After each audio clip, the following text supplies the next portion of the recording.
రండి అందరం కలిసి రాజుల గ్రంథం 3వ అధ్యాయము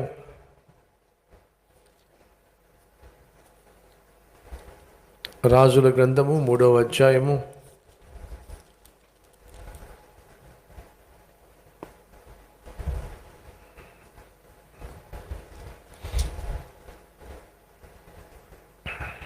16వ వచనం చదువుతున్నాను. 281వ పేజీ నంబర్. మొదటి రాజులు 3వ అధ్యాయము 16వ వచనం నుంచి. తరువాత వేశ్యలైన 2 స్త్రీలు రాజునొద్దకు వచ్చి అతని ముందర నిలిచిరి. వారిలో ఒకతే ఇట్లు మనవి చేసెను, నా ఏలినవాడ చిత్తగించుము, నేనును ఈ స్త్రీయును ఒక ఇంటిలో నివసించుచున్నాము. దానితో కూడా ఇంటిలో ఉండి నేను ఒక పిల్లను కంటిని. నేను కనిన 3వ దినమున ఇదియు పిల్లను కనెను. మేమిద్దరమును కూడా నున్నాము. మేమిద్దరము తప్ప ఇంట్లో మరి ఎవ్వరునూ లేరు. అయితే రాత్రి అందు ఇది పడకలో తన పిల్ల మీద పడగా అది చచ్చెను.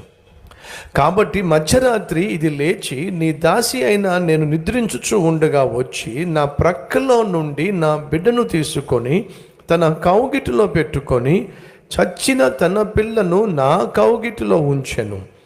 ఉదయమున నేను లేచి నా పిల్లకు పాలియ చూడగా అది చచ్చినదాయను.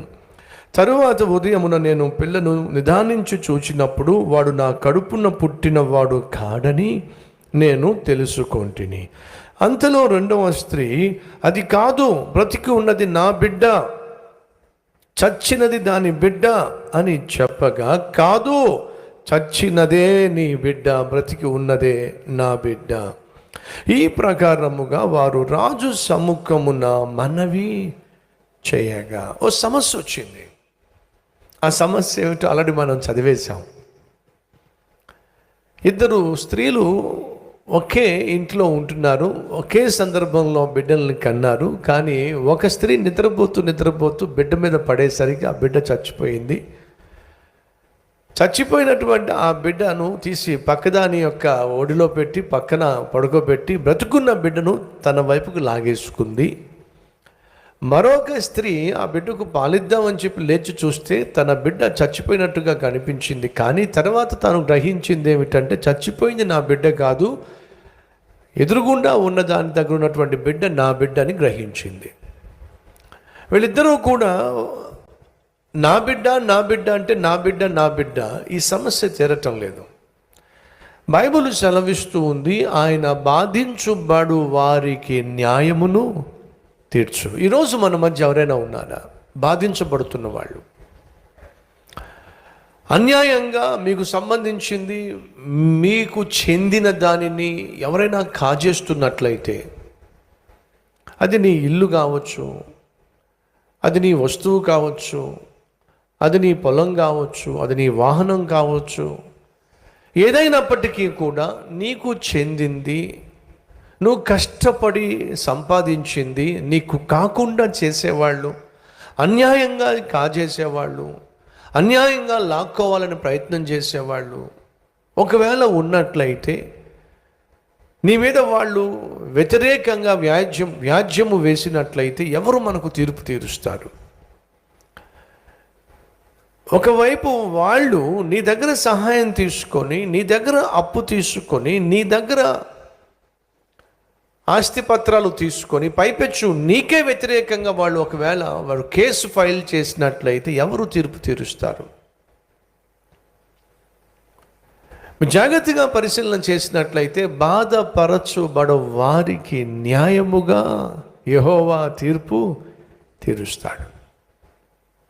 ఈరోజు బాధించబడుతున్న వారు ఎవరైనా ఉన్నారా? కోర్టు కేసు ద్వారా బాధించబడుతున్నవారు, అన్యాయంగా నీకు వ్యతిరేకంగా కేసు ఫైల్ చేయబడింది, బాధించబడుతున్నారా? అయితే దయచేసి వినండి, మనం సేవిస్తున్న దేవుడు బాధపరచబడు వారి తరఫున ఏం చేస్తాడట? న్యాయము తీరుస్తాడు. వీళ్ళిద్దరూ ఎవరో చెప్పండి కాస్త. చాలా భక్తిపరులు, అవునండి. వీళ్ళ గురించి బైబిల్లో ఏమని రాయబడి ఉంది? వేశ్యలు, పాపిష్టి పనిచేసేవాళ్ళు, పాపిష్టి పని చేసేవాళ్లే అయినప్పటికీ వాళ్ళకి సమస్య వచ్చి పడింది. పాపంలో జీవిస్తున్న వాళ్ళే అయినప్పటికీ వాళ్ళకు కూడా బాధ వచ్చి పడింది.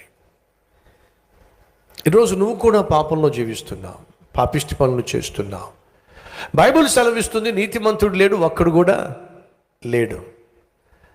మనం పైనుంచి ఊడిపడిన వాళ్ళం కాదు, పరమ పరిశుద్ధులం కానే కాదు. మనలో ఏ ఒక్కడూ నీతిమంతుడు కాదు. కానీ క్రీస్తు యేసు రక్తము ద్వారా ఎవరైతే కడగబడతారో వారిని దేవుడు నీతిమంతులుగా తీరుస్తాడు, నీతిమంతులుగా పిలుస్తాడు.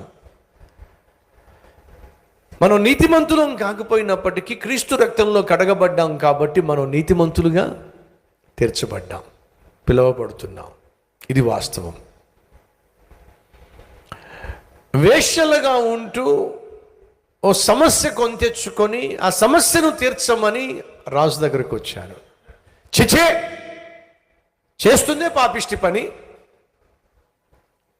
శరీరాన్ని అమ్ముకొని వ్యభిచారం ద్వారా పిల్లలను కని చేసింది చాలినట్టుగా మళ్ళీ మీ సమస్య నా దగ్గర తీసుకొచ్చి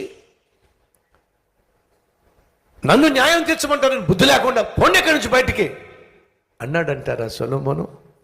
అనలేదండి. సహోదరులు దయచేసి వినండి.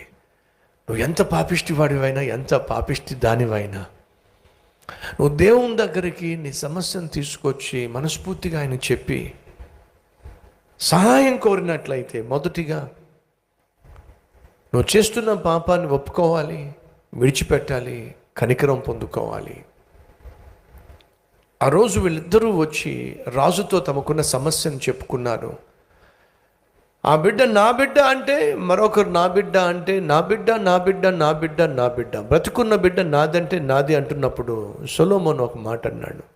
ఒక నిమిషం ఆగండి. నా బిడ్డ నా బిడ్డ అని చెప్పి మీ ఇద్దరు కొట్టు చేస్తున్న ఒక నిమిషం ఆగండి. ఎవరక్కడ? సైనికుడు వచ్చాడు.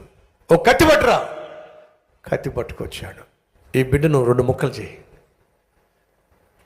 సగం ఒకదానికి ఇవ్వు, సగం మరో దానికి ఇవ్వు.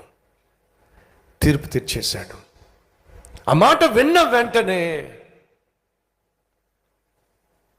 కన్న తల్లి, అసలైన తల్లి, అయ్యో నా బిడ్డను 2 ముక్కలు చేయబోతున్నారే, నా బిడ్డను 2 ముక్కలు చేసేస్తారే, ఆగనే, దయచేసి నా బిడ్డను చాపకండి, 2 ముక్కలు చేయకండి. నా బిడ్డ 2 ముక్కలు అయిపోయి 1 ముక్కగా నా చేతిలోకి రావడం కంటే నా బిడ్డ బ్రతుకుండి తన చేతిలో నన్న సజీవంగా ఉంటే అదే చాలు. రాజా, నా బిడ్డ 2 ముక్కలు చేయకండి, దానికే ఇచ్చేసేయండి అని చెప్పేసింది. అప్పుడు రాజు ఆ బిడ్డను తీసుకొని ఈ స్త్రీకి ఇవ్వండి, ఈమె అసలైన తల్లి. అద్భుతమైనటువంటి తీర్పును ఆ రోజు సొలొమోను దేవుడిచ్చిన మహాజ్ఞానంతో ఇవ్వగా